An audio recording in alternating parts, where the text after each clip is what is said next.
पटना के चित्रगुप्त नगर थाना क्षेत्र के शंभू गर्ल्स हॉस्टल में एक नीट की छात्रा की रहस्यमयी तरीके से मौत का मामला सामने आया और अब जब पोस्टमार्टम रिपोर्ट सामने आया है तो उसमें कहीं भी सेक्सुअल असॉल्ट और जबरदस्ती जैसी बातों से इनकार नहीं किया जा रहा है। कहीं ना कहीं साफ तौर पर जितनी बातें परत दर परत जो है वो खुलती जा रही है। गर्ल्स हॉस्टल के मैनेजर जो है, जो संचालिका है और संचालक है, उस पर भी कई सारे सवाल खड़े हो रहे हैं। आखिरकार यह मामला किस ओर मोड़ लेता नजर आ रहा है और उस लड़की के साथ क्या कुछ हुआ जो बंद कमरे में उसकी लाश मिली है। हमारे साथ आज दो वरिष्ठ पत्रकार हैं, लगातार इस घटना को लेकर कवर कर रहे हैं। हम इन दोनों से बातचीत करेंगे और जानने का प्रयास करेंगे कि ये मामला जो है किस ओर मोड़ लेता नजर आ रहा है, क्योंकि लड़कियों की सुरक्षा पर लगातार सवाल खड़े हो रहे हैं। जो पेरेंट्स जो है बच्चियों को बाहर अन्य शहरों में, बड़े शहरों में पढ़ने के लिए भेजते हैं, हॉस्टल में रहकर बच्चियां बड़े बड़े प्रतियोगिता परीक्षा की तैयारी करती है, डॉक्टर इंजीनियर बनने का सपना अपने मन में दबाए रखती है, और उस बीच इस तरह की घटना आती है कि सभी जितने भी अभिभावक हैं उनके दिल को झंझोड़ के रख देता है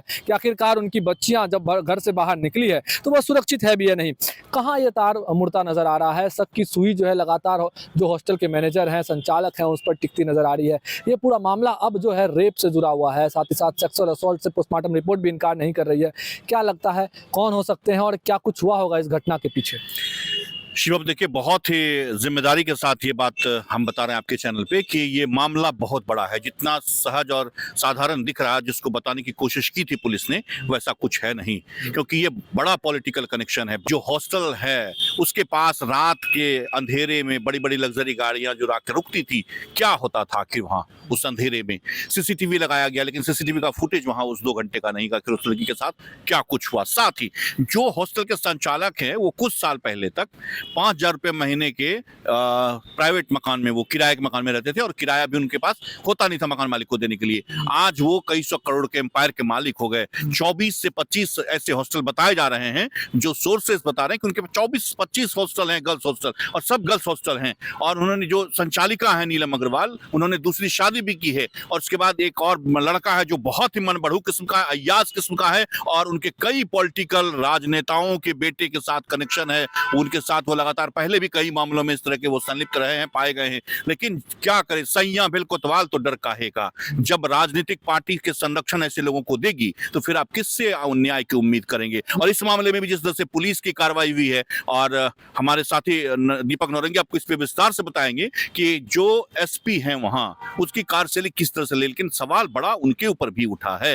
एक बड़ा सवाल बिहार के लिए, बिहार पुलिस के लिए चुनौती है, और साथ ही साथ जो पॉलिटिकल लोग हैं कि किस तरह से पॉलिटिकल कनेक्शन। आपको याद आ जाएगा मुजफ्फरपुर बालिका गृह कांड, आप याद कर लीजिए, उसमें भी पॉलिटिकल कनेक्शन क्या हुआ, सीबीआई जांच, ये तमाम चीजें।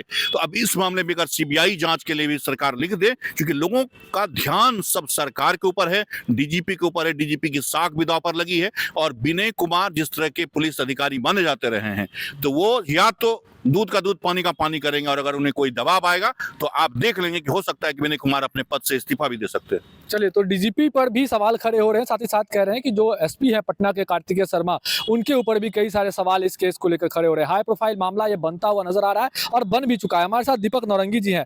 दीपक नौरंगी जी, अभी लगातार इस खबर को देख रहे हैं, कवर भी कर रहे हैं, क्या कहिएगा, थाना स्तर पर किस तरह की लापरवाही होती होगी? अगर इस तरह का कारोबार उस हॉस्टल में सचमुच चल रहा था तो क्या थाना को इसकी जानकारी नहीं थी? और अब जब इतना बड़ा वाकया हो गया, इतनी बड़ी घटना हो गई, तब तक भी थाना अध्यक्ष को किसी प्रकार की लाइन क्लोज या शो कॉज नहीं किया गया है। क्या कहिएगा पूरे मामले? देखिए, जब तक प्रभावशाली माफिया का मन बढ़ा रहेगा, पुलिस कोई बदनामी होती है, पुलिस कार्रवाई करे या न करे, पुलिस की बदनामी तो हमेशा होती आई है। नीतीश कुमार यदि पूरी तरह से स्वस्थ रहते, कितना ही बड़ा माफिया क्यों नहीं हो, इस मामले में वो जेल चला जाता। इसका मतलब है कि एसपी साहब का जो बयान है, थानेदार कुछ अलग कह रहा है, डीएसपी कुछ अलग कह रहा है, तो कुछ बड़े लोग इस घटना में है। इतना सारी चीजें हो रही है, अभी तक थानेदार सस्पेंड नहीं हुआ है, थानेदार लाइन क्लोज नहीं हुआ है।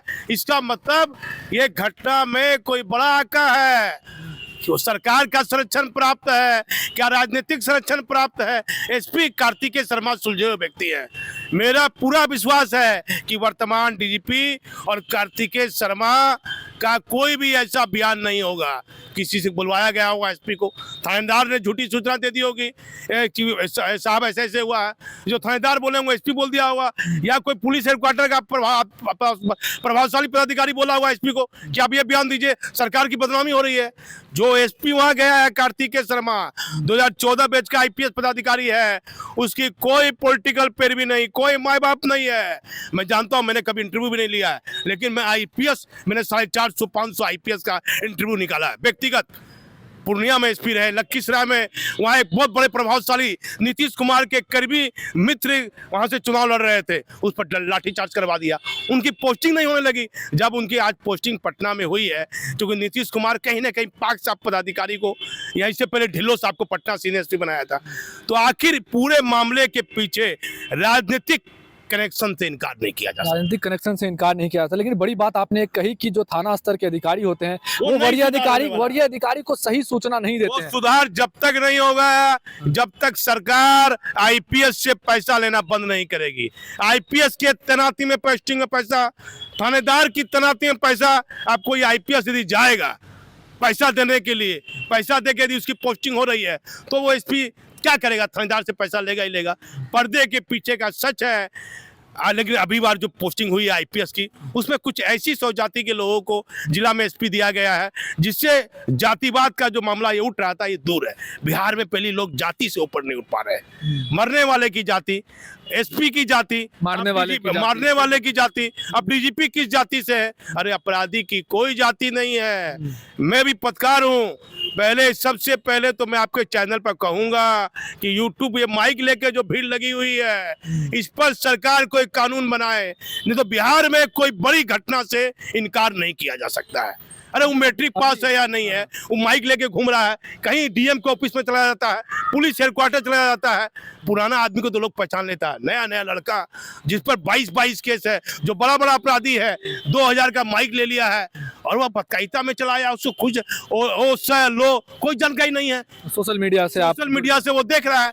तो क्राइम किस तरह से बढ़ रहा है, नया तरीका क्राइम का क्या है। अब बच्चों का, लड़की मेरी बेटी है, बेटा क्या घर में ला रहा है, मोबाइल कीमती, जैकेट कीमती पहन के आ रहा है, कपड़ा ला रहा है, होटल में होने चाहिए।